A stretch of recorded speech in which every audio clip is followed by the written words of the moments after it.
I'm angry. I'm spitting mad, actually. I feel that becoming Elizabeth has taken the Me Too movement, thrown it on the floor and stamped all over it. This was an opportunity to educate, and instead we've ended up with a trashy romance. Grr. Hi, Claire Ridgway here. I think most of you know me, but if you don't know me, I'm the author of around 12 Tudor history books, and I'm a historian as well. And I know I said that this series I'm doing presently would look at each episode of the Stars series Becoming Elizabeth and consider how close to history it is and point out inaccuracies and educate about the real history behind the story. But today I'm going to focus on one particular storyline because, to be honest, it's all I can think about after having watched episode 2. Perhaps later in the week I'll have calmed down enough to talk about the rest of the episode. We live in hope. Last week I mentioned how concerned I was about where the Elizabeth and Thomas Seymour storyline seemed to be heading. It was all rather predictable, really. I think my worst fears are being realised. What is a historical example of harassment at best and sexual abuse at worst has been made into a heady romance. I know that a historical series doesn't have any duty to accuracy. It's not like it's a documentary, but I am disturbed by the choice they've made with this series and the opportunity that I feel they've wasted. One of history's biggest Me Too moments has been romanticised and made consensual when testimonies from witnesses point to inappropriate, shameful and scandalous behaviour from a man in a position of trust and power towards a girl in his care.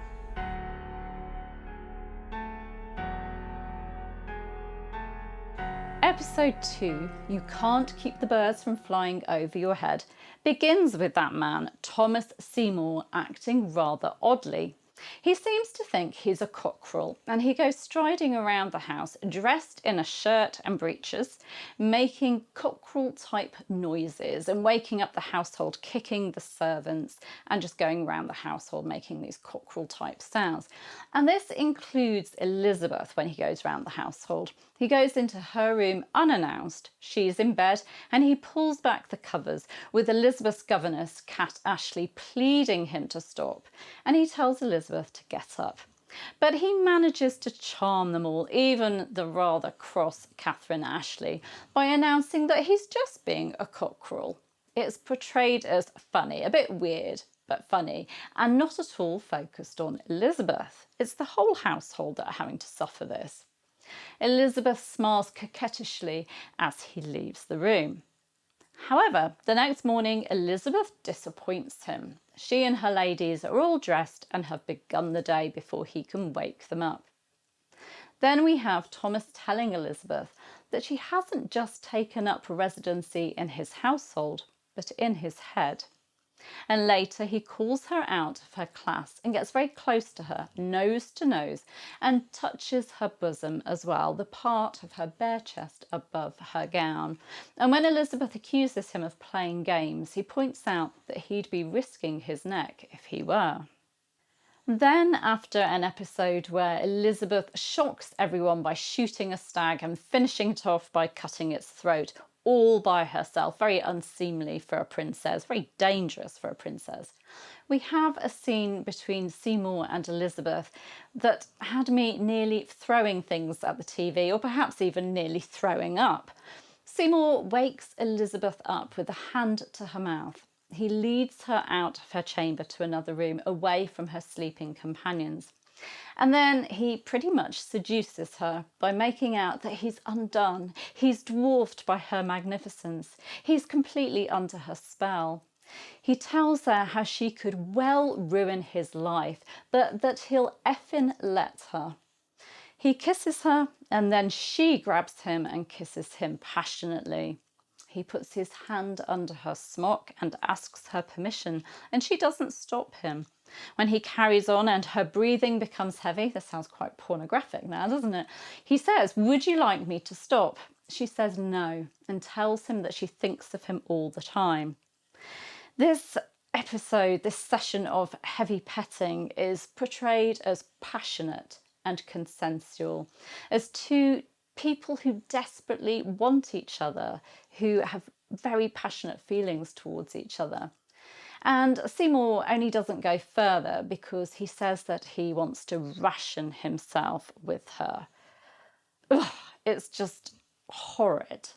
It wouldn't be horrid if they were the same age and if it was truly consensual in history, but the real story isn't so romantic. In 1548, when this really happened, Elizabeth was 14 and Thomas Seymour was about 39, 40. He was her stepmother's husband, the man in charge of the household. He was in a position of trust. He should have been rather like a father figure to this girl who just lost her father. And instead, he preyed on this girl in his care.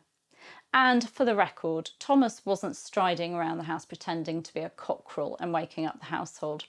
He was using a key to unlock and enter a 14-year-old's bedroom in just his shirt, no breeches, and a man wore nothing under his shirt. That was his underwear in Tudor times. And Elizabeth was in bed in her nightwear, and that was just a smock, the female equivalent of a shirt. She had no other underwear either.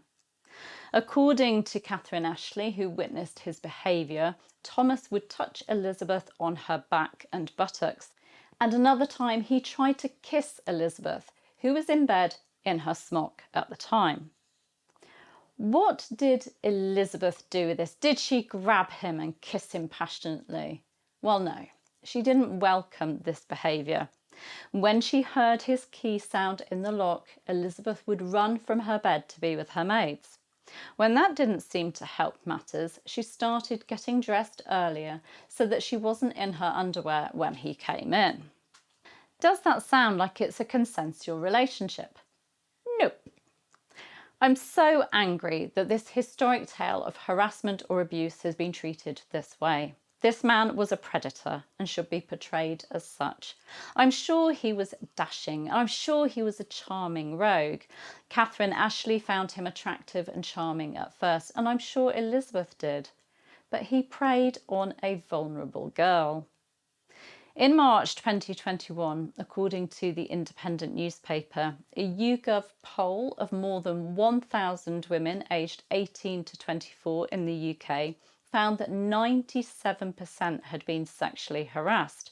It included women who'd been groped, followed, and coerced into sexual activity. Ask any woman, and she'll tell you that she's had a bad experience or that someone close to her has. Now, I know that Elizabeth and Seymour were living in the 16th century and attitudes regarding age and sex were very different, but this was a scandal then too. Catherine Ashley reprimanded Thomas Seymour for his behaviour and she reported it to Catherine Parr. I don't want to move too far forward with this story, but Catherine Parr did eventually send Elizabeth away from the household, and then Elizabeth had a truly awful summer.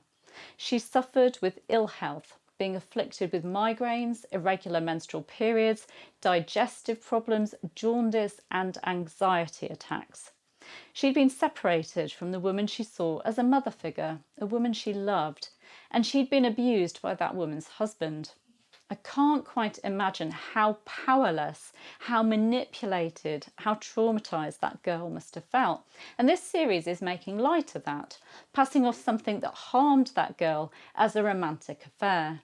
It's sick, and I'm so very angry. This is not a fictional tale. These people were real, and I believe this series has done Elizabeth a huge disservice. An episode in her life that must have shaped her feelings towards men and her trust in people has been made into a romance. It's very, very sad. Now, do you fancy discussing this episode with me and a group of other Tudor history lovers on Friday? Well, perhaps I might have calmed down by then. Do you want angry soapbox Claire, or do you want a calmer Claire? I'm not sure who's best to discuss with. Well, you can join me. I'm doing a weekly chat room chat discussing each episode of Becoming Elizabeth over on my author website, claireridgway.com, as part of my online Elizabeth First event. The event kicks off properly in September with talks and live Q&A sessions from some of the very best Tudor historians, but we can't wait till then, can we? So we're discussing that iconic queen now. We're doing it on a weekly basis as these episodes air.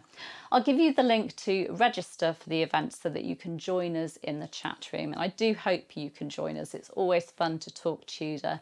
We're doing it at the moment on Friday evening, so you've got plenty of chance to watch the episode first. So you will find the link in the video description. That's where you can register, and then you can come and join us and we can dissect this series together. I hope to see you. Take care.